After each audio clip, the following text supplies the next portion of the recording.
Il avait bâti l'un des empires criminels les plus redoutés de France à la seule force de sa volonté. Aucun héritage, aucune protection, aucun miracle.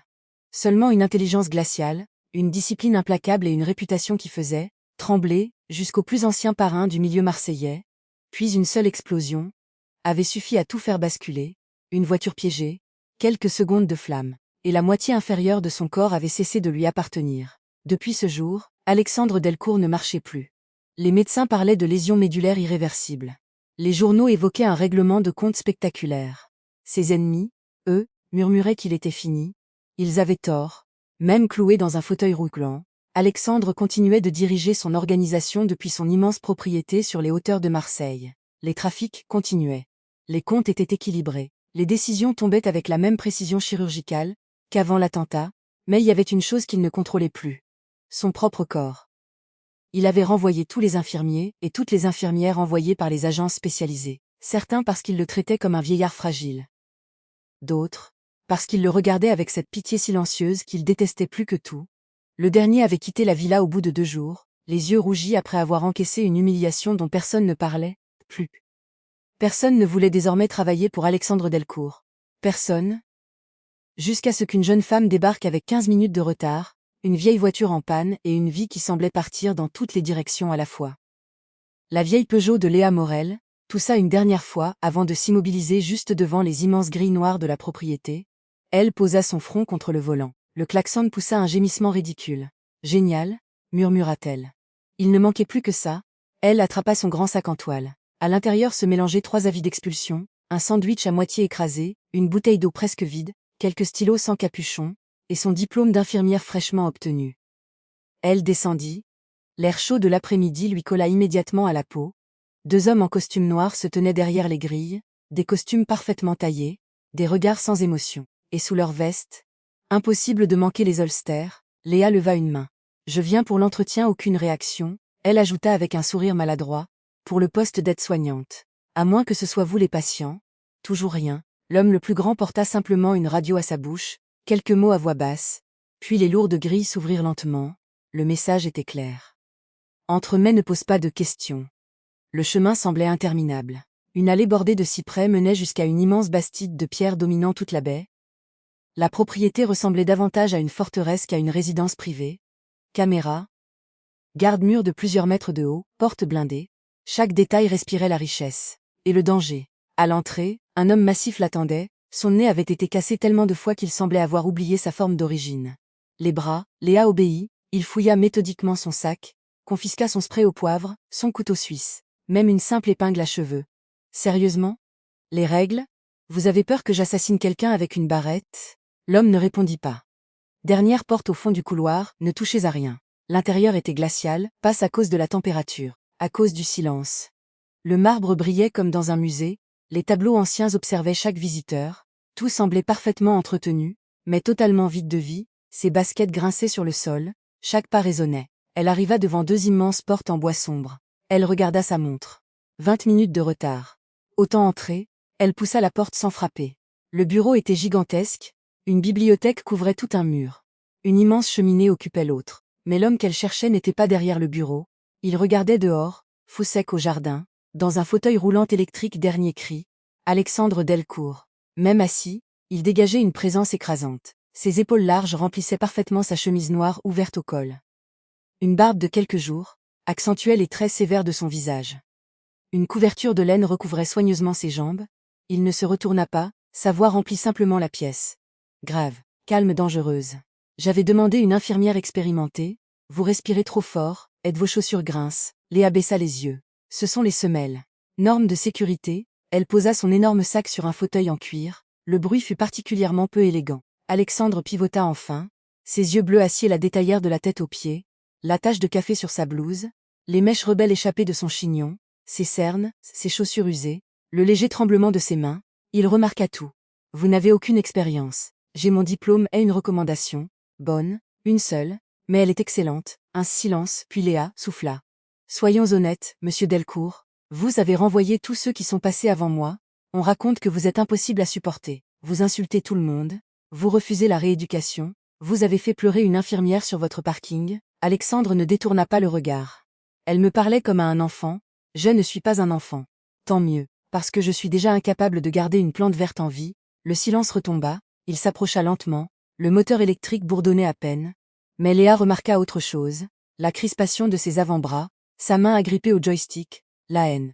Une haine profonde dirigée contre cette machine qui remplaçait désormais ses jambes, elle était presque palpable. « Pourquoi êtes-vous venu » demanda-t-il finalement. Sa voix était devenue plus basse, presque douce, mais cette douceur ressemblait davantage à celle d'un prédateur. Léa inspira profondément. Pour l'argent. Encore un silence. Vous payez 3 fois plus que n'importe quel autre employeur. Ma voiture vient de mourir devant votre portail. Je vais probablement perdre mon appartement. Et franchement, je me fiche que vous soyez insupportable. Je sais faire les soins, je peux gérer une sonde, je peux surveiller vos constantes, je peux vous transférer du fauteuil au lit, et surtout, je ne vous parlerai jamais comme à un bébé. Vous signez mon salaire, j'ai fait mon travail, tout le monde y gagne. Alexandre ne répondit pas. Ses yeux restaient fixés sur elle. Puis il attrapa un verre en cristal rempli de whisky posé près de lui. Sa main trembla légèrement, le verre lui échappa, il éclata en dizaines de morceaux sur le parquet. L'alcool se répandit lentement, le silence était total. C'était un test humiliant. Il attendait qu'elle obéisse, qu'elle ramasse, qu'elle se soumette. Léa regarda les éclats, puis elle leva les yeux vers lui. Vous avez raté le tapis, les mâchoires d'Alexandre se contractèrent. Ramassaise, elle fit quelques pas. Mais au lieu de se diriger vers les morceaux de verre, elle les contourna complètement, s'approcha du fauteuil, sans demander la permission. Elle saisit la couverture qui recouvrait ses jambes. Elle tira d'un coup sec, le réflexe fut immédiat. Alexandre attrapa son poignet avec une force impressionnante. Qu'est-ce que vous faites ? Sa voix vibrait de colère. Léa ne tenta même pas de se dégager. Elle regardait simplement ses jambes. Elles étaient très fines. Les muscles avaient déjà fondu. Le contraste avec la puissance de son torse était saisissant. Si je travaille ici, dit-elle calmement, j'ai besoin de savoir dans quel état vous êtes. Vous commencez à développer une rougeur sur le mollet gauche. Votre circulation n'est pas bonne. Et si vous continuez à serrer mon poignet comme ça, je ne pourrai plus pousser votre fauteuil, pendant quelques secondes. Plus personne ne bougea. Personne n'osait jamais retirer cette couverture, jamais. Elle venait de regarder la partie de lui que tout le monde faisait semblant d'ignorer, sans pitié, sans gêne, sans compassion excessive, seulement avec les yeux d'une professionnelle.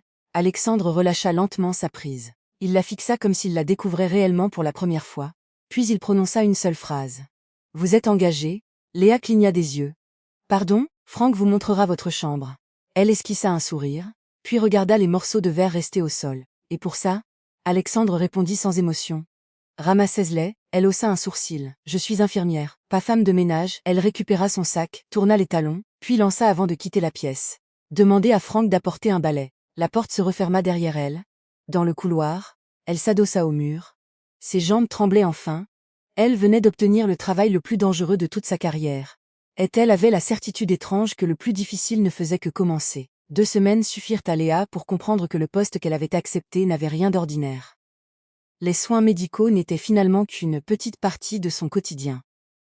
Le véritable combat commençait chaque matin au réveil. Il fallait surveiller une peau devenue fragile à force de rester immobile.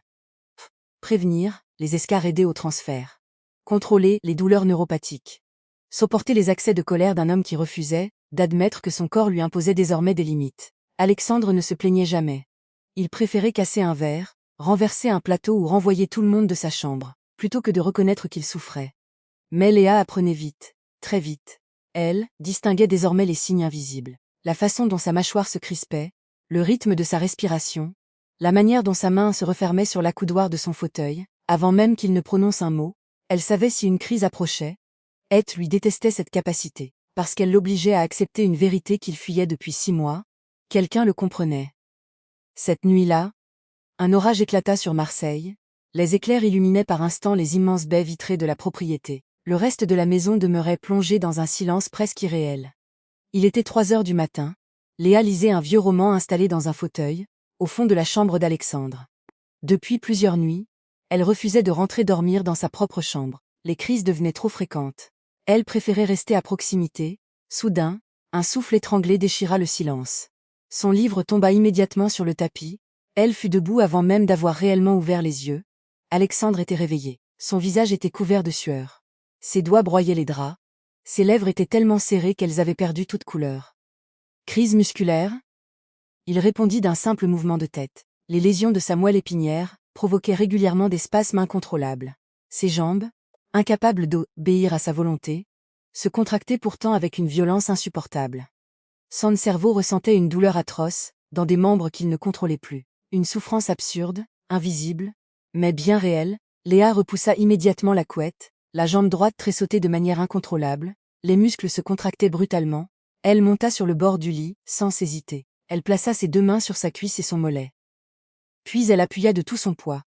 Il fallait maintenir la jambe pour empêcher les contractions d'aggraver la douleur. Alexandre laissa échapper un râle rauque. Ses yeux restaient fermés. Chaque respiration ressemblait à un combat. Il détestait qu'on le voie ainsi, le chef redouté de toute une organisation criminelle. Réduit à subir les caprices d'un système nerveux détruit, est aidé par une jeune femme qui pesait à peine 55 kilos. Respirez, Alexandre. C'était la première fois qu'elle l'appelait par son prénom. Il l'entendit immédiatement, sans rien dire. Ça ne s'arrête pas. Si mais il faut lui laisser le temps. Elle modifia légèrement sa position. Ses bras commençaient déjà à fatiguer. Maintenir une jambe totalement relâchée, secouée par des contractions incontrôlées, demandait une force considérable. Elle sentit une nouvelle secousse, plus violente. Pour détourner son attention, elle lança. Au fait, pourquoi 3 pièces du 2e étage sont-elles toujours fermées à clé? Alexandre ouvrit un œil. Ce ne sont pas vos affaires. Mauvaise réponse. Essayez encore sinon vous allez continuer à penser uniquement à votre douleur. Il inspira difficilement. Des armes, une autre contraction. De l'argent, puis un léger rictus. Et quelques dossiers. Des dossiers? Une façon élégante de dire, des moyens de pression sur certaines personnes. Léa esquissa un sourire. Ah, du chantage. On peut appeler ça comme ça. À cet instant, une contraction plus violente fit bondir la jambe. Léa perdit l'équilibre. Son coude heurta violemment les côtes d'Alexandre. Mince, pardon. Elle retrouva aussitôt sa position. À sa grande surprise, Alexandre éclata d'un rire discret. Le premier qu'elle entendait depuis son arrivée. Un rire bref, presque cassé. Comme s'il avait oublié comment faire. Vous êtes une catastrophe. Je vous avais prévenu pendant l'entretien, vous m'avez embauché quand même. Il secoua légèrement la tête. Le sourire disparut. Mais quelque chose avait changé.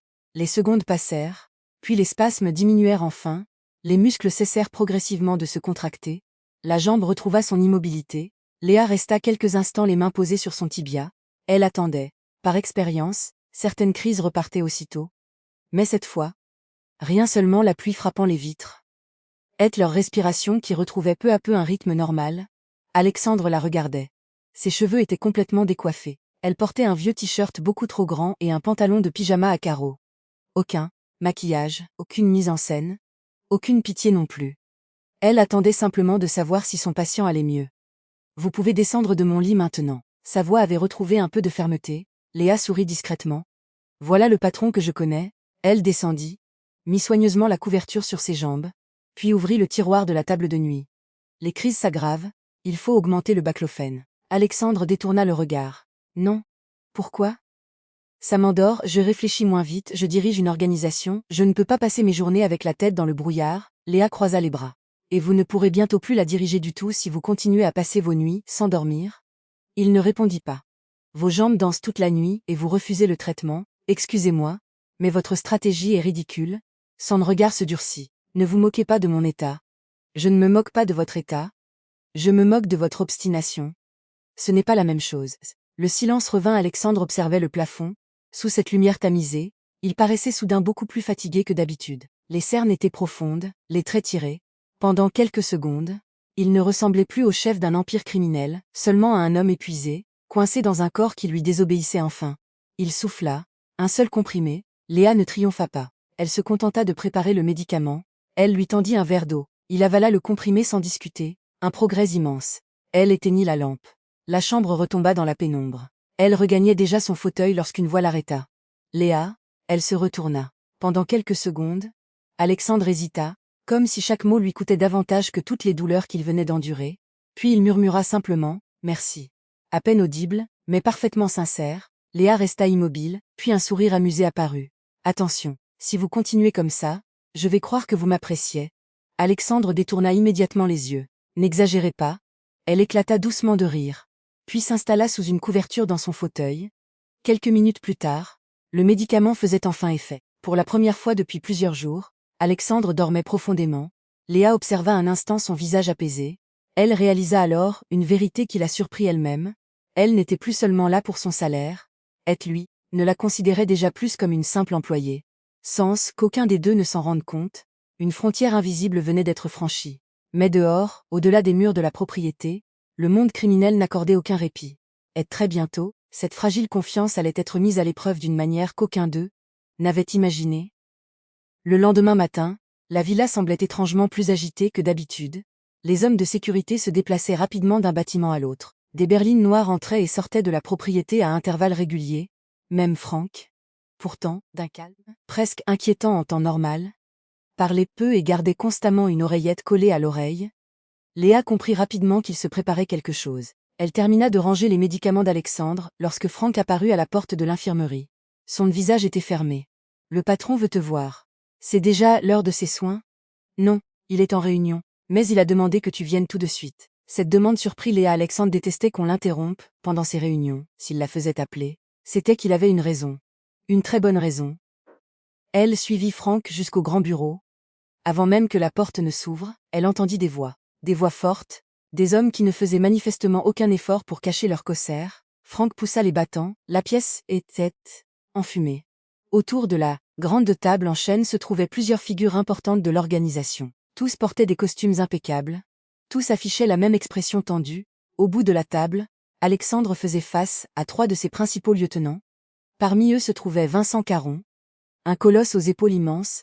Une cicatrice traversait son sourcil gauche. Son regard respirait l'ambition, et surtout l'impatience. À peine Léa entra-t-elle que toutes les conversations cessèrent. Les regards convergèrent vers elle. Vincent ricana. « C'est une plaisanterie ? On discute de plusieurs millions d'euros, et tu fais venir ton infirmière ?» Alexandre ne prit même pas la peine de regarder Vincent. Il fixait uniquement Léa. Son expression était parfaitement neutre. Pourtant, elle remarqua immédiatement quelque chose, la tension dans sa nuque, ses doigts crispés sur l'accoudoir, son regard insistant. Il essayait de lui transmettre un message, sans prononcer un mot. « Comprends et joue le jeu. » Alexandre parla enfin. « Léa, mes jambes me font souffrir. J'ai besoin des étirements, maintenant. Point 111. » Elle resta une fraction de seconde immobile. Depuis son arrivée, il avait toujours repoussé les séances de mobilisation. Jamais il ne les demandait devant ses hommes, jamais. C'était donc un prétexte, une manière de reprendre le contrôle de la situation. Elle comprit. Désolée du retard, la cuisine était un vrai champ de bataille. Elle contourna lentement le bureau. Vincent éclata d'un rire méprisant. « Tu comptes vraiment faire de la kiné pendant qu'on parle affaires ?» Alexandre répondit calmement. « Continuez, je vous écoute. » Léa s'agenouilla près du fauteuil. Elle déverrouilla les repose-jambes, puis souleva délicatement sa jambe droite, toujours aussi lourde, toujours totalement inerte. Pendant ce temps, Vincent reprit la parole. « Les rumeurs circulent, les Corses avancent sur nos quais, ils disent que tu n'es plus capable de répondre, que ton fauteuil est devenu une faiblesse. » Personne ne bougea. Alexandre resta impassible. Les rumeurs occupent ceux qui n'ont rien d'autre à faire. Vincent se pencha en avant.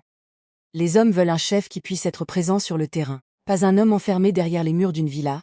Un autre lieutenant acquiesça lentement. Il commence à douter. Le silence qui suivit pesa lourd. Léa sentait les muscles des épaules d'Alexandre se contracter, pas sous l'effet d'une douleur, sous celui de la colère, une colère immense. Mais il ne pouvait ni se lever, ni avancer, ni intimider physiquement ceux qui remettaient son autorité en question. Vincent le savait, et il en profitait. Léa comprit soudain ce qui se jouait réellement. Ce n'était pas une réunion, c'était un coup de force, une tentative de prendre le pouvoir sans sortir une seule arme. Elle sentit une boule se former dans son ventre, puis, elle prit une décision. Elle reposa brusquement la jambe d'Alexandre sur le repose-pied.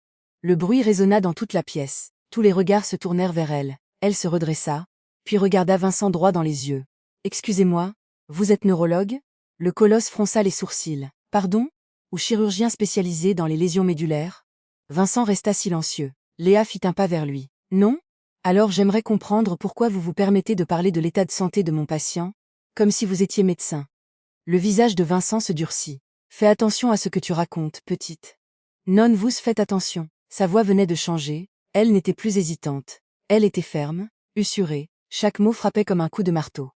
Cet homme a survécu à une explosion qui aurait dû le tuer. Sa colonne vertébrale a été détruite. Les médecins eux-mêmes doutaient qu'il survive aux premières 48 heures. Et pourtant, 4 jours après son opération, il donnait déjà des instructions à ses avocats depuis son lit d'hôpital. Elle continua sans reprendre son souffle. « Vous appelez ça de la faiblesse ? Moi, j'appelle ça une force que peu d'hommes possèdent. » Dans la pièce, plus personne ne parlait. Même Franck, près de la porte, semblait retenir sa respiration. Léa poursuivit. « Vous croyez que le pouvoir vient des jambes ? Le pouvoir vient de ce qu'il y a ici. Elle désigna la tête d'Alexandre. Son corps a été brisé, pas son intelligence, pas son autorité, pas son courage. Elle s'approcha encore de Vincent. Il n'était plus qu'à quelques dizaines de centimètres. Cet homme dirige une organisation entière avec 4 heures de sommeil, des douleurs permanentes et des traitements qu'il refuse presque toujours pour garder l'esprit clair. Alors si vous voulez vraiment mesurer la force de quelqu'un, commencez par supporter une seule journée de ce qu'il endure. Puis revenez lui donner des leçons. Le silence devint presque oppressant. Vincent ouvrit la bouche, aucun son n'en sortit, Léa en profita. Maintenant, soit vous vous asseyez et vous parlez des affaires qui vous concernent, soit vous quittez cette pièce, parce que votre numéro d'ego est en train de faire grimper sa tension artérielle. Et aujourd'hui, je n'ai absolument pas envie de gérer un accident vasculaire cérébral. Personne n'osa rire. L'atmosphère était trop lourde. Alexandre observait la scène sans bouger, puis, un sourire apparut lentement sur son visage, un sourire presque imperceptible, glacial matrisé, celui que tous les hommes présents redoutaient. Vous avez entendu mon infirmière, sa voix était calme, mais chaque syllabe sonnait comme un ordre. Asseyez-vous. Vincent hésita puis, lentement, il reprit sa place, personne ne protesta, l'équilibre venait de basculer, sans violence, sans menace. Une simple jeune infirmière venait de sauver l'autorité de l'homme le plus puissant de la pièce. Léa retourna près du fauteuil. Ses mains tremblaient désormais tellement qu'elle dut les cacher, en reprenant doucement les étirements de la jambe d'Alexandre. Elle espérait que personne ne remarquerait sa peur. Alors qu'elle mobilisait lentement son genou, elle sentit soudain quelque chose. Une main, celle d'Alexandre. Ses doigts vinrent se poser très légèrement sur son épaule. À peine quelques secondes, un geste discret, invisible pour presque tout le monde, mais elle comprit immédiatement, ce n'était pas un simple remerciement, c'était un signe, tout n'est plus seul. À partir d'aujourd'hui, tu es, sous ma protection. Alexandre retira ensuite sa main et leva les yeux vers ses lieutenants. Son regard avait retrouvé toute sa froideur. Les quais restent sous notre contrôle, si les Corses veulent une guerre. Ils l'auront, mais nous ne transformerons pas Marseille en champ de bataille, nous couperons leurs approvisionnements, leurs finances, leurs alliances. Et quand ils comprendront qu'ils sont déjà tombés. Il sera trop tard, les hommes acquiescèrent, même Vincent. La réunion reprit, comme si rien ne s'était passé, mais Léa savait que tout avait changé. En prenant la défense d'Alexandre devant les principaux chefs de son organisation, elle venait d'entrer dans un monde dont on ne ressortait jamais indemne. Et quelque part, dans l'ombre de cette même pièce, quelqu'un venait de décider qu'elle était devenue un obstacle. Une cible, sans qu'elle ne s'en doute encore, les premières pièces d'un piège mortel étaient déjà en train de se mettre en place. 3 heures après le départ des lieutenants, le calme semblait être revenu sur la propriété, en apparence seulement. Depuis la réunion, Alexandre n'avait presque pas prononcé un mot. Il était resté enfermé dans son bureau, multipliant les appels, consultant des dossiers, donnant des ordres d'une voix toujours aussi calme. Mais Léa le connaissait suffisamment, désormais, pour comprendre que quelque chose n'allait pas. Chaque fois qu'il terminait une conversation, son regard se perdait quelques secondes dans le vide. Comme s'il essayait d'assembler des pièces d'un puzzle invisible. Quelqu'un préparait un mouvement, il en était persuadé, la seule question était de savoir qui. Et quand. En fin d'après-midi, Léa termina de mettre à jour son carnet de soins. Elle venait de vérifier les médicaments lorsqu'un bruit sourd résonna dans le couloir, un choc. Puis un autre, elle releva immédiatement la tête. Alexandre, aucune réponse. Puis, un bruit, encore plus violent, comme quelque chose de lourd, venant de heurter le carrelage. Sans réfléchir, elle abandonna son dossier et se mit à courir. Elle traversa le couloir principal à toute vitesse. La porte de la salle de bains attenante à la chambre était entr'ouverte. La vapeur s'en échappait encore. Elle poussa la porte. Son cœur se serra immédiatement. Alexandre était au sol. Son fauteuil roulant se trouvait à près d'1 mètre de lui. Le frein n'était pas verrouillé. Il avait essayé d'effectuer seul son transfert vers le siège de douche, et il avait échoué. Son corps était à moitié appuyé contre la baignoire. Ses jambes, Totalement inerte, étaient repliées sous lui dans une position anormale. L'une d'elles semblait coincée sous son bassin. L'eau continuait de couler dans la douche, emplissant la pièce d'une chaleur étouffante. Léa ne perdit pas une seconde. Elle referma immédiatement le robinet, puis s'agenouilla près de lui. La jambe gauche est coincée. Je vais la dégager doucement. Dis-moi si tu sens une résistance au niveau de la hanche. Alexandre gardait les yeux fermés. Sa respiration était courte. Chaque inspiration semblait lui demander un effort immense. Il s'interrompit, sa mâchoire se crispa. Ne me touche pas. Sa voix était presque méconnaissable. Ce n'était pas de la colère, c'était pire, de la honte, une honte profonde. Léa le regarda quelques secondes, puis répondit calmement. Tu sais ce que j'aime chez toi? Il ouvrit lentement les yeux. Tu trouves toujours le moyen d'être incroyablement têtu? Même allongée par terre, elle glissa doucement une main sous sa cuisse, l'autre sous son dos. Elle réajusta délicatement la position de sa hanche avant de libérer sa jambe. Chaque geste était précis. Mesurée, elle connaissait désormais parfaitement son anatomie. Le moindre faux mouvement pouvait provoquer une luxation ou une douleur neuropathique. Lorsqu'elle eut terminé, elle s'assit simplement à côté de lui. Sans essayer de le relever immédiatement. Le silence s'installa. La vapeur flottait encore autour d'eux. Alexandre fixait le plafond. « Tu sais ce qu'ils ont vu aujourd'hui » demanda-t-il soudain. Léa tourna la tête vers lui. « Qui ?»« Vincent. Les autres. Ils ont vu un homme incapable de monter seul dans une douche. Sa voix était vide. Ils avaient raison. » Léa fronça les sourcils. « Non, ils ont vu un homme fatigué, ce n'est pas la même chose. » Il secoua lentement la tête. « Avant, je pouvais entrer dans une pièce et le silence se faisait immédiatement. Aujourd'hui, il regarde d'abord mon fauteuil, puis seulement moi. » Il marqua une pause. « Tu ne peux pas comprendre. » Léa resta silencieuse. Quelques secondes passèrent. Puis elle répondit doucement. « Tu as raison. Je ne peux pas comprendre exactement ce que tu ressens. Mais je peux voir ce que toi, tu refuses de regarder. » Alexandre tourna lentement la tête vers elle. « Depuis 2 semaines, tout le monde ici ne voit qu'un homme qui ne marche plus. Moi, je vois quelqu'un qui refuse encore de demander de l'aide alors qu'il en a besoin. Ce sont 2 choses très différentes. » Il détourna les yeux. Elle poursuivit. « Tu crois que ta force venait de tes jambes? Elle n'a jamais été là. Ta force, c'est que même aujourd'hui, tous ces hommes attendent encore tes décisions avant de bouger. Passe parce que tu peux marcher. Parce qu'ils savent que tu es toujours le plus intelligent dans cette maison. » Alexandre resta immobile, pouquant, la première fois depuis longtemps. Il ne trouva rien à répondre. Après quelques minutes, Léa prépara le transfert. Elle plaça une sangle de levage autour de lui, bloqua les roues du fauteuil, puis utilisa toute la technique qu'elle avait apprise pendant sa formation. Aucune précipitation, aucun geste inutile. Lorsque le transfert fut terminé, Alexandre retrouva enfin son fauteuil. Il poussa un long soupir. « Merci, cette fois. » Les mots sortirent plus facilement.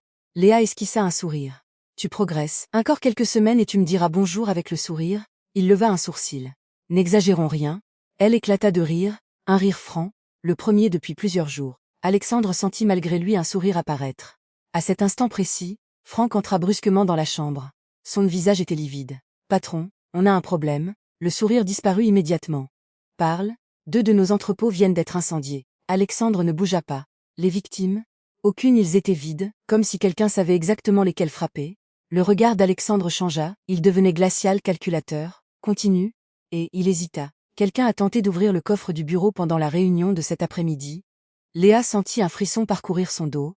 La réunion. Pendant qu'elle occupait tout le monde, quelqu'un fouillait déjà la maison. Alexandre comprit immédiatement. La tentative de coup d'autorité n'était qu'une diversion. Le véritable objectif était ailleurs, ses dossiers, ses comptes, ses archives secrètes. Il leva lentement les yeux vers Franck. Qui était de garde dans le couloir? Hugo? Où est-il? Le silence dura plusieurs secondes. Puis Franck répondit d'une voix sourde. Introuvable, Alexandre ferma les yeux une seconde. Quand il les rouvrit, toute trace de fatigue avait disparu. Il regarda Léa, puis Franck. Verrouillez immédiatement la propriété. Personne n'entre, personne ne sort. Les ordres fusèrent aussitôt. Des armes discrètes se mirent en marche. Les portails se verrouillèrent. Des hommes armés prirent position dans les jardins. En moins de 3 minutes, la villa était redevenue une véritable forteresse. Léa observait la scène sans dire un mot. Quelque chose la dérangeait, un détail, puis elle comprit. Les entrepôts incendiés, le coffre, le garde disparu. Tout cela semblait beaucoup trop coordonné, comme si quelqu'un connaissait parfaitement les habitudes d'Alexandre. Quelqu'un de très proche. Elle se tourna vers lui. « Tu crois qu'il y a une taupe ?» Alexandre répondit sans hésiter. « Je n'en ai plus le moindre doute. » Au même instant, une violente détonation retentit à l'extérieur. Les vitres blindées vibrèrent, puis une deuxième explosion secoua toute la propriété. Les lumières s'éteignirent brusquement. La villa entière plongea dans l'obscurité. Pendant une seconde, un silence absolu, puis les premiers coups de feu éclatèrent dans les jardins. L'attaque venait de commencer. Les premières détonations plongèrent la villa dans l'obscurité. Pendant une fraction de seconde, plus personne ne bougea. Puis les générateurs de secours s'enclenchèrent, baignant les couloirs d'une lumière pâle. Léa se tourna instinctivement vers Alexandre. Il ne regardait pas les fenêtres, il regardait les visages de ceux qui l'entouraient. Depuis plusieurs heures, une certitude s'était imposée à lui. Le véritable danger ne venait pas de l'extérieur, il venait de quelqu'un qui connaissait parfaitement la maison. Les hommes de sécurité escortèrent rapidement Alexandre vers une pièce blindée aménagée plusieurs années auparavant. Léa resta près de lui, refusant de s'éloigner malgré les protestations. Quelques minutes plus tard, Franck entra, son costume était couvert de poussière, son visage ne laissait aucun doute. La trahison venait d'être confirmée. L'un des hommes de confiance d'Alexandre avait vendu des informations sur la villa, ses habitudes et ses déplacements. Les entrepôts incendiés, la tentative d'ouverture du coffre et l'attaque n'étaient que différentes étapes d'un même plan. Pendant que Franck expliquait la situation, Alexandre resta silencieux. Il ne semblait ni en colère ni surpris, seulement fatigué, très fatigué. Après un long moment, il demanda simplement : « Combien de blessés ? » La réponse fut courte. Quelques gardes avaient été touchés, mais tous étaient vivants. Cette nouvelle provoqua chez lui un soulagement discret. Léa observa son visage. Pour la première fois depuis leur rencontre, elle avait l'impression qu'il ne réfléchissait plus comme un chef. Il réfléchissait comme un homme. Le silence s'installa. Puis Alexandre leva lentement les yeux vers elle. « Tu sais pourquoi j'ai survécu à cette explosion il y a 6 mois ? » Léa secoua doucement la tête. « Moi non plus. Pendant longtemps, j'ai cru que c'était pour reconstruire tout ce que j'avais perdu. Aujourd'hui, je comprends que je me trompais. » Elle attendit la suite. « Je me suis battue contre tout le monde, contre mes ennemis, contre mon corps, contre les médecins. Mais je ne me suis jamais demandé si cette vie méritait encore d'être sauvée. » Ces mots résonnèrent longtemps dans la pièce. Léa s'approcha. « Tu n'es pas obligé de continuer. » Il esquissa un sourire fatigué. « Tu es la première personne qui me dit ça. » Les heures suivantes furent consacrées à sécuriser la propriété et à prévenir les autorités compétentes. L'enquête qui suivit permit de mettre au jour les responsabilités de plusieurs personnes impliquées dans la trahison. Pour Alexandre, c'était la preuve définitive qu'il ne pouvait plus vivre entouré de violence et de méfiance. Classe. Les semaines passèrent. Contre toute attente, il prit une décision qui surprit même ceux qui le connaissaient depuis des décennies. Il abandonna définitivement son ancienne vie. Le processus fut long, difficile, parfois douloureux, mais il était déterminé à ne plus laisser son passé définir son avenir. Parallèlement, il accepta enfin de suivre sérieusement sa rééducation.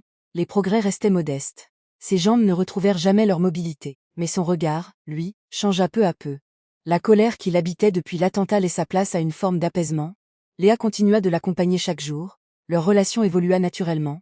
Elle ne reposait plus sur un contrat de travail, ni sur un sentiment de dette. Ils avaient traversé ensemble les pires épreuves de leur vie. Ils avaient appris à se faire confiance, à se parler avec honnêteté, à rire de nouveau. Un matin de printemps, alors que le soleil éclairait la terrasse de la ville désormais silencieuse, Léa termina la séance de rééducation.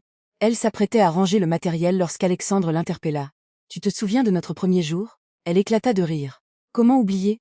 Tu m'as demandé de ramasser un verre cassé, et tu m'as répondu que tu n'étais pas femme de ménage. » Ils échangèrent un sourire. Un vrai, le genre de sourire qui n'avait plus besoin de masquer la souffrance. Alexandre regarda ensuite les jardins. Autrefois, il les observait avec le poids de la peur et du contrôle. Cette fois, il y voyait simplement un endroit paisible. « Merci de ne jamais m'avoir regardé avec pitié, » dit-il doucement. Léa répondit sans hésiter. « Je ne voyais pas un homme à plaindre, je voyais un homme qui avait encore une vie à reconstruire. » Le vent fit doucement bouger les cyprès. Pour la première fois depuis très longtemps, Alexandre ne pensa ni à son passé ni à ses ennemis. Il pensa seulement à l'avenir. Il comprit qu'il existait des victoires bien plus importantes que celles que l'on remporte par la force. Certaines commencent simplement le jour où quelqu'un choisit de vous voir tel que vous êtes vraiment. Parfois, ce regard suffit à changer une vie pour toujours.